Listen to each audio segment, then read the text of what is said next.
네, 매주 월요일 아침 알아두면 피가 되고 뼈가 되고 돈이 되는 경제 뉴스 슬기로운 경제 생활하는 시간입니다. 오늘 이인철 참 좋은 경제 연구소장 나오셨습니다. 어서 오십시오. 네, 안녕하세요. 네, 헤어스타일이 조금 머리가 길어지신 건지 좀 웨이브 가신 건지. 분장을 안 했습니다. 아, 알겠습니다. 자, 드래곤님께서 또 우리 막간을 이용해서 후원을 해주셨습니다. 너무 감사드리고요. 자, 여러분. 주말 동안에 또 시끄러웠던 게 하나 있었죠. 프랑스계 증권사 이 소시에타 이 SG 증권발 주가 폭락 사태 후폭풍이 엄청납니다. 8개 종목 중 3개 종목은 나흘 내내 연속 하한가를 기록했다. 이러면서 결과적으로는 24일로부터 이 영업일 끝날 때까지 그 주의 영업일 끝날 때까지 시가총액이 무려 8조 원이 넘게 그렇게 지금 증발했다. 이런 얘기인 건데요. 그 후폭풍으로 김익래 키움 다우데이터 대표가 갑자기 탁 떨어지기 며칠 전에 돈을 왕창 벌었다 팔아가지고 거기에다가 김영민 서울도시가스 회장도 마찬가지로 450억 정도를 또 왕창 벌었다. 거기에다가 또 선광이라고 하는 회사의 임원진도 이번에는 공매도를 통해서 9만 주가 넘는 이 주식을 팔아가지고 공매도를 또 떼돈을 벌었다. 이런 얘기가 지금 계속 나옵니다. 그러니까 아니 이 사람들이 이렇게까지 장난질을 치고 이렇게 개인적으로 주식을 팔고 사는 시기를 정리해서 돈을 벌 동안에 우리 금융감독이나 금감원이나 금감위원회 이런 당국은 뭘 했냐 도대체 이런 얘기 지금 나오면서 이거 네가 주가 조작했지 나 아니야 뭐 이런 서로 싸우는 모습까지 지금 보이고 있습니다. 그래서 요 얘기를 지금 우리가 경제 전문가에게 여쭤보도록 하겠습니다. 우선 주가 폭락 사태 이후에 라더견 H투자자문업체 대표 그리고 김익래 다오 키움그룹 회장 사이 공방이 아주 그냥 어수선한데 일단 다오 키움그룹 회장은 나 도의적으로 책임지고 돈 다 돌려주마 이러긴 했어요. 그리고 그만두겠다 자기 자리도 내놓고 자 어떻게 되겠습니까? 이건 정리 좀 해주십시오. 일단은 그 주가 조작이라는 일단 그 의심이 점점점 구체화되고 증인이 나타나고 네. 그리고 여기 지금 다투는 대목을 보게 되면 통정매매, 그러니까 매수 매도자 간 서로 이제 주식을 적정 가격에 사고 팔면서 하루에 0.5에서 1% 내외로 정말 금융당국이 알아차리지 못하도록 무려 그 기간이 3년에 걸쳐서 이루어졌어요. 네, 맞아요. 자, 그러는 과정에서 일단 뭐 한국거래소를 포함해서 금융당국, 뭐 금융감독당국이 몰랐다라는 거 일단은 책임에서 자유롭기 좀 어렵고요. 네. 또 하나는 아니 주가 조작한 사람들이 전부 다 피해자 코스프레예요. 네, 나 손해봤기 때문에 나는 피해자겠지 나는 작전 세력은 아니다. 이건 말도 안 되는 허황된 얘기고요. 현재 증권거래법상 3가지가 불법입니다. 일단 통정매매. 서로 짜고 쳤어요. 짜고 치는 고스톱이야. 야, 저 8개 종목은 대주주 지분이 워낙 많아. 거의 뭐 절반 이상은 절반 이상이 다 대주주니까 유동주식 수가 작아. 거기다가 CFD라는 레버리지까지 할 수 있어. 네. 여기는 10억 원어치 10억 원어치만 증거금 모이면 25억 원어치 주식을 살 수 있는 2.5배. 그렇죠? 근데 그 쩐주들이 한 1000명을 모아놨어. 다단계식으로. 쩐주들 1000원이니까 거의 한 1조 원 가까운 바닥 돈을 가지고서 이 8개 종목을 다 움직인 거예요. 그랬는데 누가 과연 그러면서 이제 라더견 대표는 왜 여긴 또 문제가 되느냐? 1인 매매할 수 없어. 여기는 미등록, 등록되지 않은 우리가 1인 매매라는 것. 제가 주식 투자하려고 보니까 제가 선수가 아니어서 좀 부담스럽습니다. 저는 수수료를 낼 테니까 제 개인정보를 넘길 테니 나 대신 매매를 해 주십시오. 이거는 등록된, 금융위에 등록된 투자자문사만 가능해요. 근데 H투자자문사는 미등록 투자자문사. 절대 사람들을 돈을 끌어모아서 대신 투자해 줄 수가 없는 데입니다. 그러면은 그게 도이치모터스 주가 조작 사건 때 김건희 여사의 통장도 그렇게 1인 매매에 사용됐다고 주장했는데 그때도 문제였던 거잖아요. 그러니까 그분도 쩐주인 거죠. 그런데 그러니까 여기 지금 임창정도 똑같아요. 근데 왜 그때는 박혜경. 조사도 안 했어요? 그거 문제인데. 그러니까 그것도 저는 불법이잖아요. 거기까지는 사건 확대하지 말고 일단 SG부터 봅시다. 그러니까 이 SG의 지금 피해자들이 말씀하셨던 것처럼 임창정 씨, 그 다음에 박혜경 씨 가수, 그 다음에 아난티그룹의 회장, 이정명 회장, 네. 뭐 다 피해자래요. 그리고 다우키움증권 그러면서 라 대표는 하물며 아난티그룹의 계열사의 이사예요. 네. 그리고 이 투자자문사는 이미 압수수색이 돼서 거기서는 이 대포폰이라고 하죠. 200여 개를 압수수색했어요. 그러니까 핸드폰을 자기 명의로 개설해서 라더간한테 맡겨버렸잖아요. 맡겨버렸어요. 그 사람이 200명이고 200명이고 신분증도 주고 신분증까지 줬기 때문에 직원들을 줘서 그 직원들이 그 휴대폰 명의의 집에 근처에 가서 매매하게까지 했어요. 그리고 그 시간대에 자기는 딴 거 하고 있다고 인증사진까지 일부러 남겨요. 이제 알리바이 만들려고. 알리바이 만들기 위해서 철저하게 계산된 거예요. 아니 게다가 더 웃긴 거는 그렇게 돈을 주고, 그러니까 통장 만들어주고 그 다음에 핸드폰 만들어주고 돈까지 보냈어요 거기다가. 예를 들면 10억을 보냈다고 칩시다. 예. 10억을 어디다 썼니? 몰라.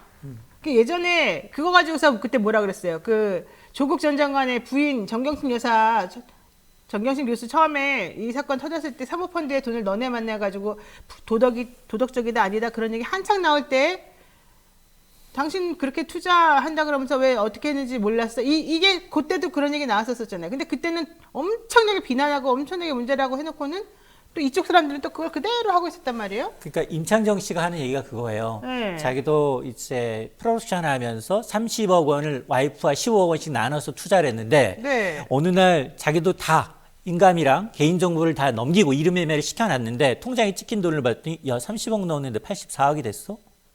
딱 오르겠죠. 왜냐면 30억 넣으면 2.5배까지 레버리지 투자가 네, 가능하니까. 네. 그래서 너무 좋아서 정말 고수익 투자라는 말만 믿고 거기 나온 행사까지 다 갔다는 거 아니에요. 조조클럽. 1조 펀드가 조성이 돼가지고 3년 동안 계속 주가가 내리지 않고 올랐으니 통장에 있는 잔고는 당연히 풀어놨을 테고요. 자 그러다 보니 당연히 의심되는 세력은 야 그러면 혹시나 이 사람이 매개체가 돼서 다른 사람을 또 다단계로 끌어들인 건 아니야? 라고 해서 이제 의구심이 있는 거고 야 저 정도까지 갔는데 자축 파티까지 갔는데 과연 저걸 몰랐을까? 주가 조작이라는 걸? 이런 의심, 합리적인 의심을 하는 거예요. 그러다 보니까 피해자 코스프레를 하고 있지만 실질적으로 나대현 대표는 불법 유사 투자 자문이기 때문에 그것도 잘못되어 있고 통정 매매도 잘못되어 있는 거예요. 그 두 개 다 이분은 불법인 거예요. 또 하나 여기서 또 이제 그 김익래 지금 그 다우키움 그룹의 이제 이분 역시 지금 보니까 자녀들한테 지금 주식을 증여해서 증여세를 내는 과정에서 하필이면 공교롭게도 정말로 우리가 이제 부잣집 막내 아들 송중기가 알잖아요. 그 새로운 기술 30만 원 가니까 바로 팔고 나오잖아요. 네. 이틀 뒤부터 떨어지잖아요. 네. 정확하게 똑같습니다. 업계에서 팔았다. 네. 그래서 이제 자기는 우연이다. 그러니까 우연인데 증여세 업계- 내기 위해서 팔았는데 그 다음 날부터 떨어졌더라. 근데 그런 사람이 너무 많아. 아까 얘기했던 가스 종류의 업체에 보면 형제부터 시작해서 다 똑같아요. 근데 문제는 뭐냐? 이거는 피해자는 손해봤다고 해서 피해자가 아니라 그럼요. 이건 선행매매예요. 선행매매도 자본시장법상 불법이에요. 어떤 미래에 이 기업의 굉장히 중요한 지식을 먼저 알고서 판 거잖아요. 누군가한테 작전사람한테 얘기를 드렸든 어쨌든 결과론적으로 보면 장외에서 140만 주를 10% 할인한 가격이 43,000원에 팔았는데 그 주 주말 가격이 17,000원이야. 60%나 앉아서 이득을 본 셈이에요. 근데 그 사람들은 17,000원 될 줄을 몰랐다. 나는 이것 때문에 내가 계획이 있어, 쓸 데가 있어, 팔았다 이제 주장하는 거니까. 맞아요. 그때 게다가 그게 내부자 거래 하면 안 되는 종류의 거래 그러니까 그 정보 인지도 확인이 안 돼요. 사실 그래서 그 부분은 조금 애매해요. 솔직히 말해서. 맞아요. 네. 그러니까 실제 내가 그때 팔지 않았으면 이런 종류의 연쇄 도미노가 일어나지 않았을 거다. 이게 핵심이거든요. 반대 맞아요. 매매. 맞아요. 그러니까 그거는 근데 좀 문제는 뭐냐? 밝혀내기가 어려워요. 근데 문제는 뭐냐? 지금 봤더니 키움증권이 반대 매매의 대부분이야. 그 창구에서 다 나왔어요. 맞아요. 처음으로. 근데 너무 우연히 겹쳐도 이상하다고 사람들이 느낄 텐데 하필이면 왜 그 순간에 그리고 왜 다들 그 임원진들 대기업 정보에 굉장히 고급 정보를 갖고 있을 만한 사람들만 적강 정말로 최고가에 팔았냐는 거예요. 그래서 물어보는 게 이거죠. 아니 그러니까 그렇게 판단하는 게 말이 돼? 라고 물어보면 네. 그 팔았던 대주주들은 뭐라고 하냐면 내가 이렇게 팔면 너네들 그렇게 나한테 공격할 게 뻔한데 내가 일부러 팔았겠냐 멍청하게? 나는 할 수 없이 돈 내라고 하는 시기가 있으니까 판 거다. 이렇게 주장하더라고요. 맞아요. 그런 주장을 하는데 문제는 뭐냐? 그게 법정에서 먹힌다는 거예요. 그러니까 먹히죠. 네, 그게 법정에서 먹히니까 실질적으로 지난해 주가 조작 때문에 이 사건이 끝까지 가서 죄 물은 사람이 10건 중에 4건도 안 됩니다. 근데 더 웃긴 거는 맞아요. 바로 그거 엄벌주의가 안 돼서 더 문제인 것 같고 네. 여기서 문제는 이 주식을 그 당시에 프랑스 외국 사람이 샀다는 거예요. 605억을. 그렇죠. 외국인들이 왜냐하면 블럭딜을 하는데 블럭딜이라는 건 한국 장외에서 장외 파생 상품이거든요. CFD는. 그래서 장외에서 사는 데는 당연히 고점 대비 10% 할인된 가격에 샀어요. 바로 그건데 네. 그래서 결과적으로 그 주식을 산 사람들은 400억 정도로 손해를 봤다는 그 중에 거예요. 손해받는 거예요. 네. 네. 그런데 그렇게 되면 그 사람들이 니네 이렇게 될 거 알고 나한테 팔았지. 소송도 걸리죠. 그거 안 알려주고. 맞아요. 이제 소송을 걸 게 뻔해요. 뻔하죠. 소송을 안 걸 수가 없어요. 네. 그러면 그 소송을 거는 과정 중에 김익래가 이 라더견하고 서로 공모했네 안 했네 이런 정보들이 쫙 나온단 말이지. 근데 거기 다 구려. 그 김익래도 구리인데 다 구리지. 다 구려요. 라더견은 더 구려. 아니, 그러니까 거의 그래서 그 사람들한테는 진실을 드러낼 가능성이 그렇게 많지는 않은데 네. 저는 그래서 외국계에다가 팔았다는 거에 오히려 가능성을 본다고요. 근데 그 외국계가 국내 증권사가 아니라 자국에다가 소송을 걸거나 국제 소송을 걸게 되면 이거 커져요. 엄청 그러니까 그렇게 만들라는 거예요. 네. 제가 하고 싶은 말은 우리나라 너무 엄벌주의 안 되고 너무 그냥 뭉탕뭉탕 사람들 그냥 돈 있는 사람 다 구덩이처럼 넘어가니까 맞아요. 그쪽에다가 센 데다가 해달라 내 얘기는 그 얘기죠. 아 그러니까 당연히 그러겠죠. 그 그러면- 사람들 당연히 우리나라는 주가 조작하고 난 다음에 피해를 받으려도 보전 몰수 조치가 안 되기 때문에 이 사람들은 호화 변호인단을 써요. 그러니까. 그렇기 때문에 다 빠져나갑니다. 미꾸라지처럼. 그러면 기본적으로 김익래 회장은 605억 뭐 사회에 환원한다 그랬으니까 그것도 망가지는 거지. 그다음에 외국에서 소송 손해배상 들어오면 또 그것도 막아야 되는 거지. 난리 나는 거지. 키움은 개인이 키웠어요. 개인이 커져가지고 앱 되면서 그나마 10대 증권사 안에 들어와 있는 데인데 키움은 그러면 안 돼요. 키움은. 근데 지금 열하루차로 주가가 떨어졌어요. 그러니까요. 4,500억 시가총액이 허공으로 날아갔어요. 다 중요한 건 근데 이거 같아요. 이 사건 이런 종류의 사건은 대주주 지분이 엄청나게 많잖아요. 60% 이상 된단 말이에요. 그러면 실질적으로 유동하시는 주식의 숫자가 적단 말이죠. 네. 그러면 조금만 움직여도 이 주가 조작이 엄청나게 된 것처럼 이제 막 영향을 미칠 수밖에 없어요. 근데 그거를 3년 내내 했다고 몰랐다. 칩시다. 그러면 그거를 몰라서 예를 들면은 3년 전에는 내 주식이 10,000원인데 지금은 30만 원 됐다. 이거를 이 대주주가 모른다? 상실 말이 안 되는 거잖아요. 게다가 다른 제조회사 다니는 사람들도 아니고 이런 것만 전문으로 하는 회사의 사장님이 몰랐다? 말도 안 되는 거잖아요. 조조 클럽이라고 매번 시가총액이 올라가서 우리는 조단이야. 어떤 기업이라도 우리한테 내다망이 걸리면 저거 다 조작이 가능하다라고 생각하고서 파티까지 여는 사람들이에요. 그러니까요. 그런 사람들인데 자기네는 전혀 상관없고 대주주는 몰랐던 사람이고 우리는 서로 다 피해자라는 이런 주장이 어떻게 먹히겠습니까? 말도 안 되는 주장들인데 JTBC가 맨 처음에 단독 보도하면서 인터뷰해준 사람이 그거예요. 통장에 찍힌 게 보통 300억에서 700억, 8천억도 본 것 같은데요? JTBC가요. 처음에 이 제보를 언제 받았느냐? 그 이정근 부총장 관련해서 민주당 돈 봉투 녹음 사건 막 나오고 서초? 그랬죠. 네. 4월 초 전에 받았다는 전에 거예요. 받았는데도 불구하고 그거를 방송을 못 하고 있었다는 거예요. 방송 못 하고 이정근 때문에. 그러니까 방송 못 하고 있고 또 하나는 또 뭐냐면 그게 저는 금융당국도 그러니까 의심스러워요. 금융위가 이상해요. 그러니까 지금 두 개로 금융위는 두 가지예요. 금융위는 공무원. 금융위에서 만약 이게 누설됐다 그러면 그 공무원은 잘라야 되는 거고요. 금융감독원은 민간인이에요. 금융감독원이 더 커. 금융감독원이 금융위 덩치가 3배나 돼요. 근데 여기 민간이기 때문에 아마 아름아름 이 인적 자원 네트워크로 인해서 정보가 빠져나갔다는 금융위보다는 금융감독원이에요. 그게 아니라 그 정보를 준 사람이 이 사람들이 원래 올해 초부터 서로 싸웠어요. 왜냐면 이런 거는 엑시트가 필요하잖아요. 맞아요. 얘네들이 지금 다단계 형태로 사람들을 끌어모았는데 다단계 형태로 돈을 끌어모아가지고 사람들한테 수수료를 줘야 되잖아요. 수수료를 차액의 30%씩을 주려면 그 돈이 다 어디서 나겠습니까? 그러니까 하다가 계속 올리기만 할 수는 없으니까 언젠가 터트려서 자기네들이 이거를 빠져나가야 되는 상황이 됐는데 언제 빠져나가야 되는지 타이밍을 지금 보는 상황이었단 말이에요. 맞아요. 그러다가 이쪽에서 너 우리 배신할래? 너 배신할래? 이렇게 서로 싸우면서 제보하고 신고하는 사람들이 나타났고 그 사람들의 한 명이 금융위에다가 4월 초에 신고했고 JTBC에도 제보했고 이랬다는 거예요. 근데 그 전부터 원래 이 동네에서는 그 얘기가 엄청나게 파다했고 서초동에 있는 돈 많은 변호사라든가 뭐 사업하는 사람들이라든가 정말 임창정 씨 같이 그렇게 하는 사람들 다 자기네들 클럽끼리는 다 알고 있었던 내용이란 말이에요. 돈 집어넣은 거 아니죠?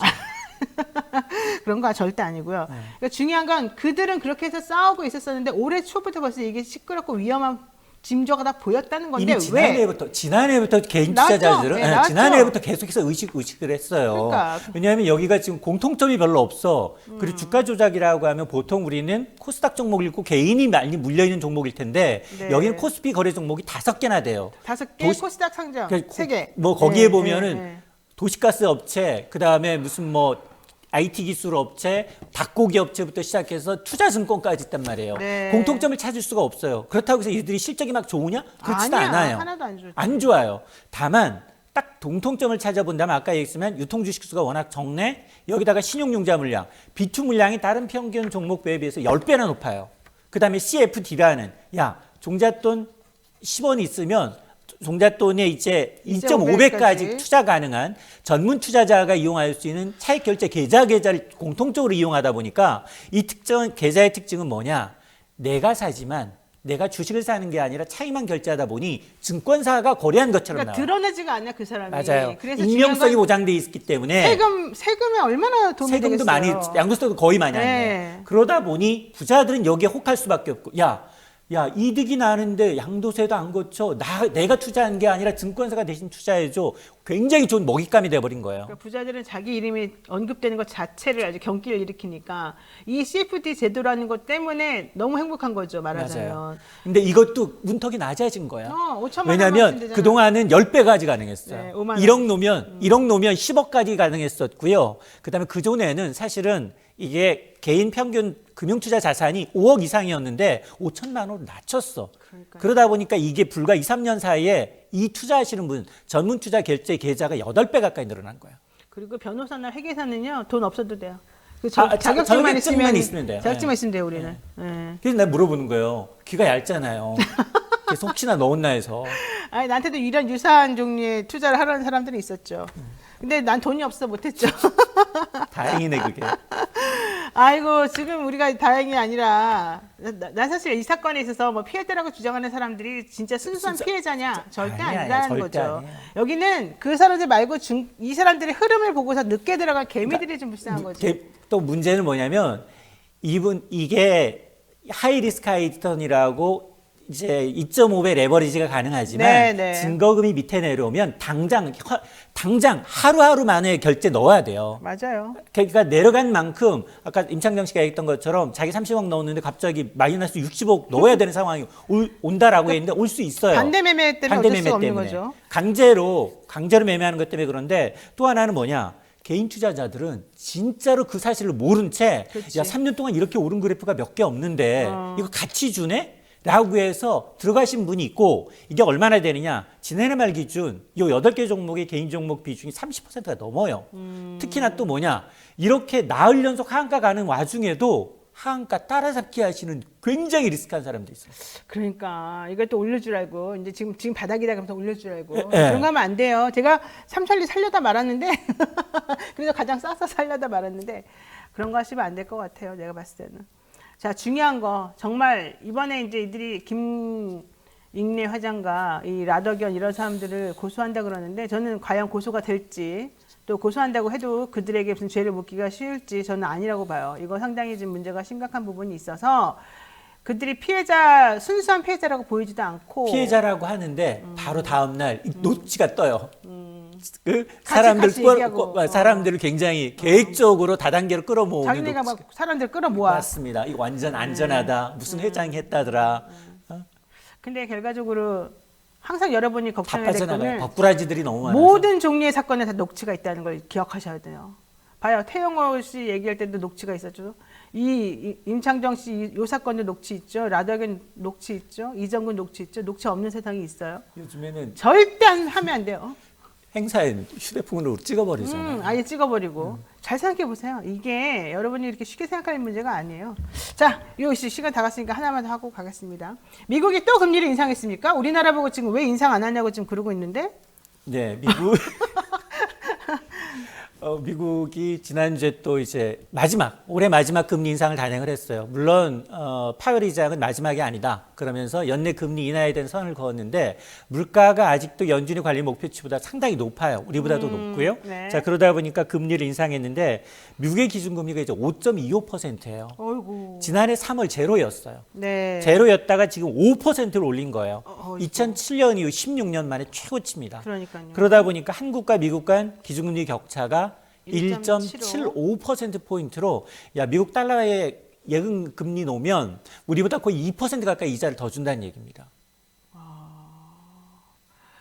그러면 이제 이게 우리나라에도 결과적으로는 또 압력으로 작용할 거 아니에요? 자, 근데 네. 그 지난 주말 5월 5일은 금요일이었잖아요. 네. 5월 4일 날 새벽에 이게 발표가 됐어요. 자, 그런데 불구하고 한미 금리 격전차가 발생을 했는데 환율 어떻게 되냐? 15원이 떨어졌어요. 그러니까 지금 1,400원대라면서 달러가 그러니까 올라간 게 아니라 원화 가치가 강세를 나타낸 거예요. 갑자기 왜? 그러니까 그날. 왜냐? 미국 이제 올라갈 종착역이다. 올라갈 수가 미국 이제 없겠다. 더 이상 금리 올릴 수가 없다. 네. 미국도 지금 불안해요. 왜냐하면 이 퍼스트 리퍼블릭이라는 은행을 JP 모건이 인수하긴 했는데 이거 미봉책이네. 아직도 불안해. 아직도 지방은행의 뱅크런은 끝난 게 아니야. 네. 또 하나는 미국도 부동산 시장이 좀 불안하거든요. 상업용 부동산 시장발 이제 이 지역발 은행의 위기가 여진처럼 남아 있는 상황이에요. 네. 자, 그러다 보니 시장에서는 야, 미국도 이제 물 건너갔다.